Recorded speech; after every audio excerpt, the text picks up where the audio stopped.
Olá pessoal, sejam bem-vindos ao canal.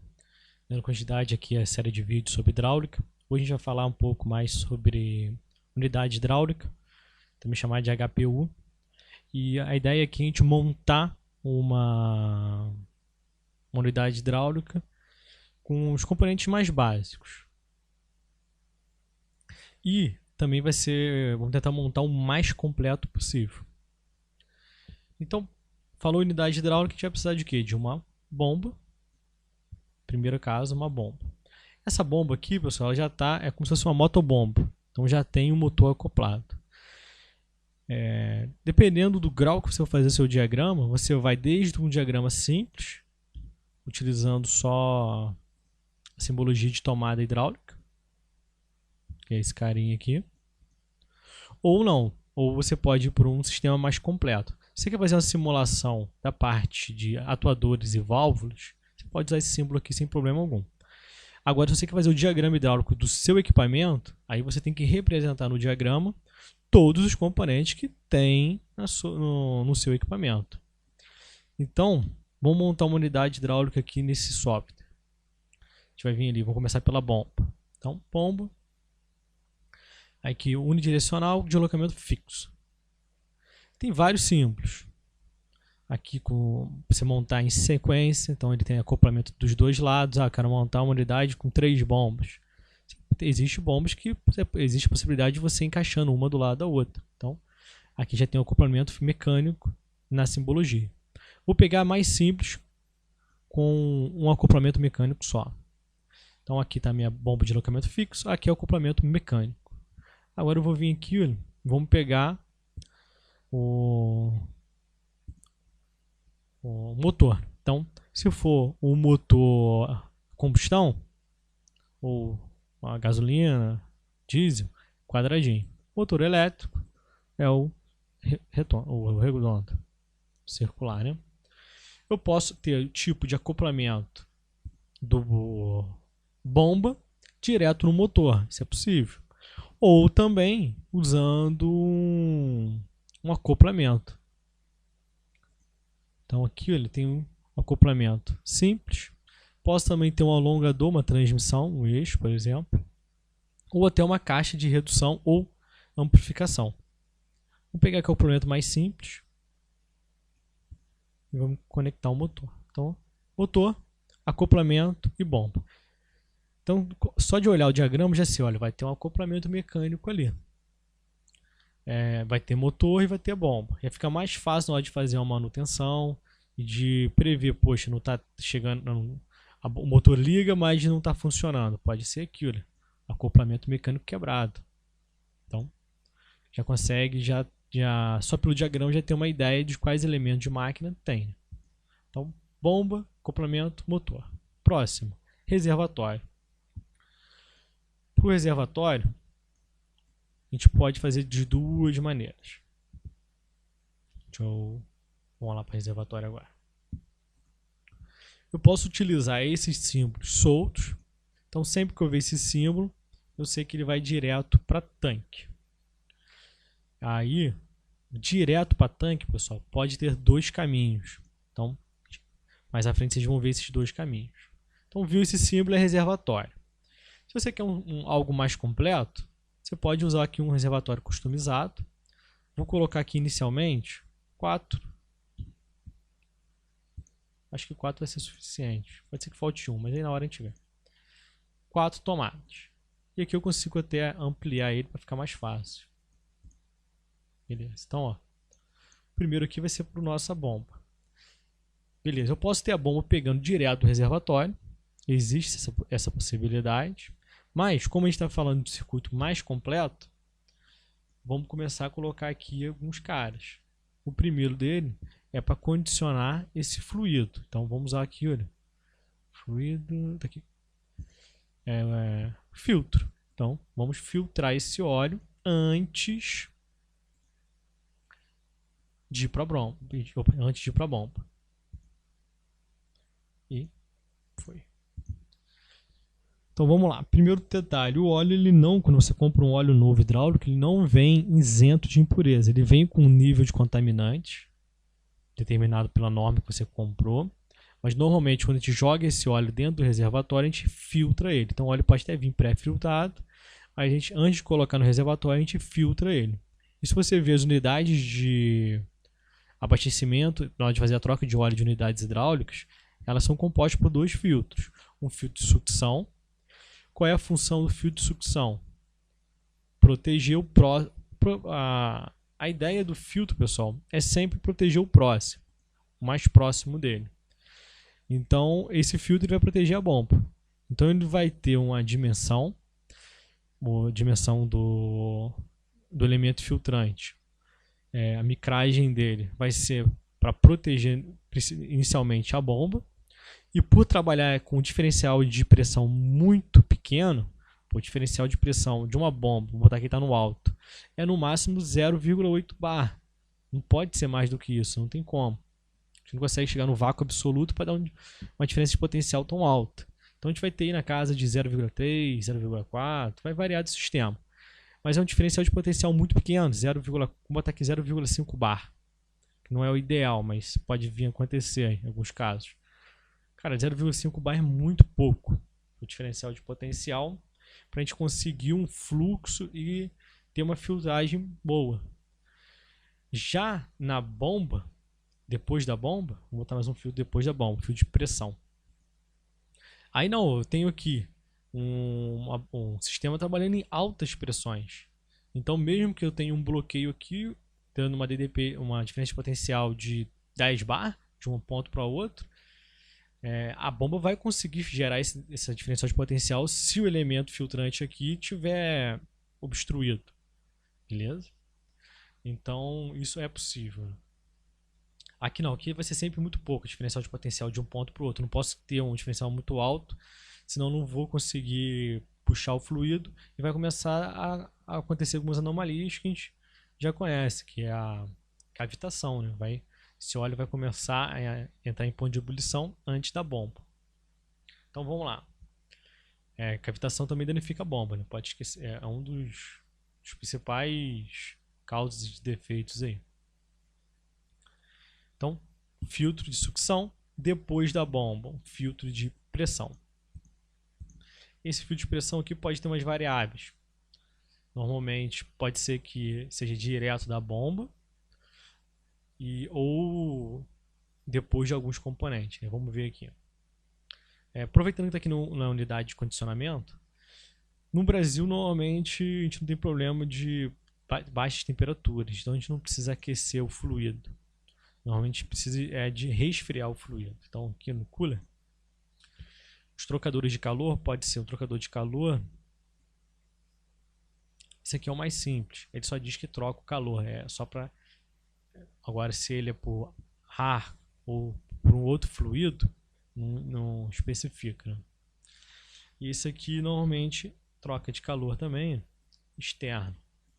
Aí aqui a gente pode ter um sistema hidráulico, ou água direto, ou passando por um sistema, normalmente utiliza água como fluido de refrigeração, né? Então aqui é a tomada para água e aqui o fluido nosso passando normalmente. Então um cooler, dependendo do tamanho do reservatório da aplicação, vai se fazer necessário trocador de calor. Em alguns equipamentos não fica na unidade hidráulica. Em outros eu já vi acoplado, muito próximo à unidade hidráulica, o trocador de calor. Então, aí aqui eu vou colocar junto, mas às vezes vai ficar separado o trocador de calor.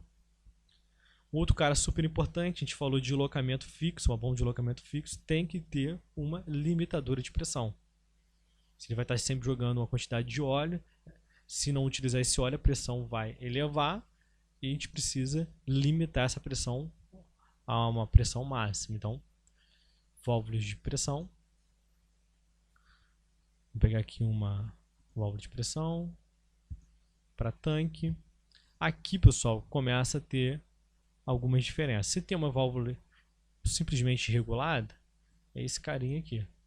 Ou se for uma pré-pilotada, pode ser que ela tenha um piloto externo. Então,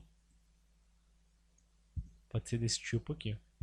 Vamos colocar desse tipo, que é o que tem tomada para ventagem, né? Tem no vídeo já no canal aí falando sobre ventagem, bem interessante. Então aqui, pessoal, tá como? Eu tenho filtro, trocador de calor e aqui o limitador de pressão. Deixa eu ver se eu consigo alguns conectores aqui. Tá, vamos colocar um conector desse aqui só para representar uma tomada de pressão. Então, olha, a tomada de pressão que eu vou usar no meu circuito, eu posso pegar ele desse ponto aqui. Então, aqui pode ser um ponto. Outras aplicações, dependendo do nível de segurança, tenho medo desse equipamento não haver a troca do filtro de pressão, ele vir entupir, eu não quero sobrecarregar nem minha parte elétrica, nem o motor. Então, pode ser alguns casos de aplicação aqui também. Qual o problema de você aplicar aqui, antes do filtro?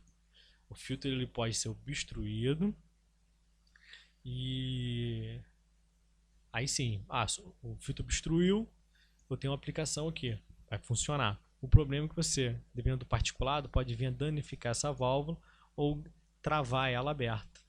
Então ele pode sedimentar ali na carretel da válvula, deixando ela aberta. Então é um pouco arriscado também. Mas vamos deixar o nosso aqui em cima, filtrado, para aumentar o rendimento desse equipamento. Beleza, a ventagem a gente não vai usar para nada, vou botar aqui um plug, travando. Ou a gente pode botar também uma tomada dessa aqui, não tem por que não deixar uma tomada dessa.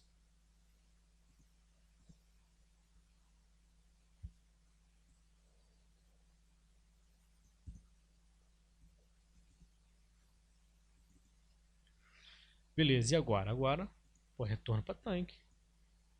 Né?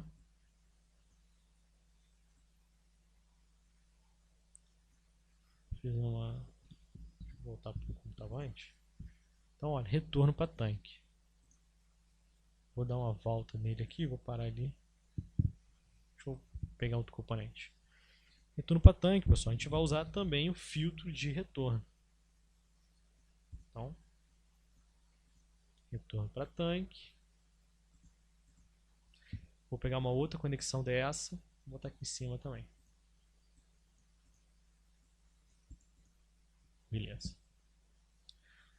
Lembra que eu falei que teria 2 retornos para tanque? Então, esse é o nosso primeiro retorno para tanque. Esse é o que vai dar maior vazão.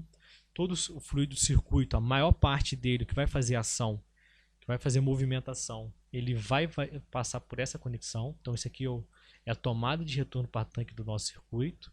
E aqui é a tomada de pressão para o nosso circuito. O que está acontecendo? A bomba joga, passa por um filtro de pressão, passa por um trocador de calor. Então agora eu tenho um óleo com baixa impureza e baixa temperatura. Se eu for utilizar ele, vai para o circuito. Se eu não for utilizar, ele passa pela válvula limitadora de pressão, passa por um filtro de retorno e vai para o tanque. E esse aqui, olha, deixa eu pegar um plug botar um plug aqui também. Vamos conectar nesse cara aqui. E quem é esse cara? Esse cara aqui é o retorno que a gente chama de dreno. Então, o dreno, pessoal, qual é a diferença dele de cara aqui? Não tem um filtro de retorno. O dreno não normalmente são baixas vazões e eu não quero nenhuma restrição, eu não quero uma diferença de potencial nesse tipo de linha. Normalmente é uma regulagem de uma válvula, é um ponto de lubrificação, é um ponto de escape de pressão, para tirar a pressão residual de uma válvula. Então é uma vazão baixa de cara e também baixa em relação a esse cara aqui. Quer dizer que você, dependendo da máquina, você vai ter um dreno com 20 litros por minuto. Aí sim, 20 litros por minuto é uma vazão alta. Mas se for comparar com a vazão desse circuito, deve ser muito maior. A vazão principal, né? Então, o primeiro diferencial é esse, ele não passa pelo filtro de retorno. Então, se ele trazer particulados, não vai ficar no filtro de retorno. Vai ficar onde? No reservatório. Então, se ele vai jogar impureza no reservatório, eu preciso de um filtro para proteger a bomba. Beleza? Dentro do reservatório existem algumas particularidades. Inclinação, dá prioridade para não ter uma queda de altura tão grande, então é um reservatório de área, com uma área um pouco maior. Então, área superficial, né, um pouco maior. Essas características eu não vou entrar hoje no vídeo. A ideia é só falar dos componentes básicos aqui. Então, faltou... Pô, mas tá faltando um carinha aí. Quando eu começar a utilizar óleo, e esse óleo começar a fazer movimentação, a encher cilindros, e o nível vai cair. Se o nível cair, numa máquina estacionária, alguém tem que completar. Então tem que entrar alguma coisa. Então tem que entrar oxigênio. A gente vai ter também um filtro.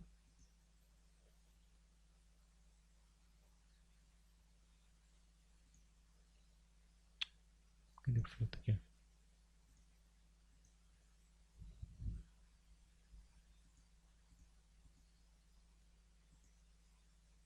Aqui. Um filtro para o ar. Então qual a função desse cara? Deixar entrar particulados que está em suspensão no ar. Também não deixar a umidade entrar. Então, se entrar a umidade, normalmente esses filtros ele tem um material, uma sílica, para absorver essa umidade relativa e entrar o ar sem umidade dentro do reservatório. E quando esse reservatório sair também, o ar de dentro ele vai sair livremente. E dependendo do nível dele também, algum vapor vai ficar condensado. O vapor de óleo vai ficar condensado dentro dele também para não contaminar o ambiente. Mas a função principal nossa aqui é não deixar particulados entrar e nem umidade. Beleza, então temos quantos filtros? 4 filtros. Filtro de pressão, filtro de sucção, filtro de retorno, filtro de ar. Beleza? Alguns filtros, como de retorno, por exemplo, para não dar um calço, quando ele começa, até o de pressão também, alguns modelos, a maioria alguns filtros já vem algum indicador de saturação. Quando ele começa a ficar saturado, a diferença de potencial começa a aumentar e o mecanismo vai e mexe um ponteiro, saindo lá desde o verde, de utilização, até um vermelho obstruído.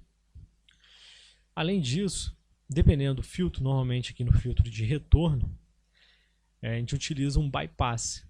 Então, caso esse filtro venha a obstruir, o óleo consiga passar.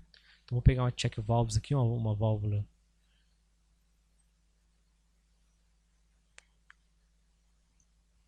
Uma válvula aqui, beleza. Então, pode ser uma dessa aqui, uma mola ou sem mola, tanto faz. Então, olha, a gente quer que quando o óleo venha, dependendo da pressão, ele passe. Então, vamos rotacionar esse carinha aqui. Coloquei o símbolo da mola para representar que precisa de uma pressão. Aqui em cima mesmo.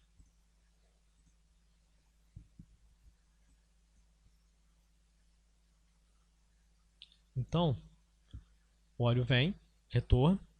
Se tiver pressão suficiente para vencer essa mola, o óleo passa por aqui e vai para o tanque. Qual é a pressão necessária? Quando o filtro saturar. Então, o filtro saturou, a bypass deixa o fluido passar. Isso também é comum em filtros automotivos. Alguns filtros de moto têm um sistema de bypass também. Caso o filtro sature, ele abre e não vai faltar lubrificante no sistema. Vai lubrificante sujo, mas é melhor do que não ter nada. É melhor ter um pouco de lubrificante do que zero de lubrificante. Beleza, se isso aqui tudo estiver montado em uma estrutura, a gente não pode esquecer de desenhar um retângulo.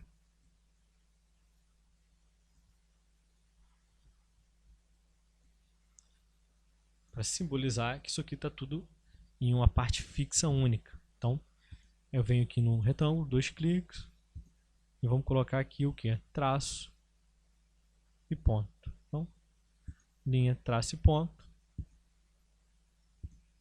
Representa aqui essa estrutura, esse bloco, todos esses conjuntos fisicamente estão montados, unidos fisicamente e estão numa região muito próxima. Então não confunda com mangueira, que é uma conexão mecânica, né? Mas elas estão montadas no mesmo bloco, é uma estrutura mecânica junta. Então a gente fecha por aqui, né? Então a gente tem um reservatório completo, todos os componentes. Pô, comprei um equipamento e não veio com todos esses filtros. Então cada projeto às vezes toma uma decisão para usar um filtro ou não. Então, dependendo do equipamento, se faz necessário ou não, né? Então, tem que ter alguns cuidados. Então, filtro. Eu vou falar uma aula só sobre filtro, tipo, as características, né, na hora de adquirir um filtro desse e até na hora de dimensionar. Mas vai ser bem lá para frente. Mas é bem tranquilo de se entender. Então, casos comuns, você vê equipamentos que não vêm com filtro de sucção. Então, normalmente quando o cara ele acaba não utilizando esses filtros de sucção, é porque às vezes o nicho de mercado dele não tem uma manutenção preventiva e nem corretiva e nem preditiva nenhuma. Então, quando o índice de manutenção é muito baixo em um tipo de equipamento, para não falhar a bomba antes, por um problema de cavitação, então é comum você pegar um histórico de equipamento e ver que os maiores índices de defeito na bomba ser devido à cavitação. Cavitação por quê? Porque o fio de sucção obstruiu e não foi feita a troca. Então, esse tipo de equipamento, normalmente o pessoal opta por não mandar com filtro de sucção.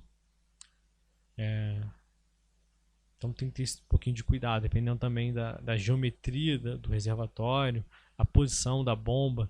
Então, coloquei numa posição que já é difícil a bomba succionar o fluido. Aí não tem jeito, às vezes vai ter que utilizar sem filtro mesmo, de sucção. Aí tomar um pouco mais de cuidado com os outros filtros. Beleza? Então, pessoal, só um detalhe, aqui no Automation Studio, na hora de você simular, não está tendo vazão. Você clica aqui no acoplamento. Clicou no acoplamento, ele fecha e começa a funcionar. Espero que tenham gostado dessa aula. Se inscrevam no canal, aguardem as novidades.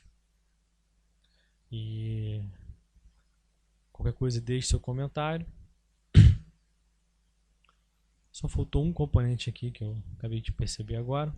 Foi um manômetro. Também pode ser utilizado aí um manômetro próximo à linha de pressão, né?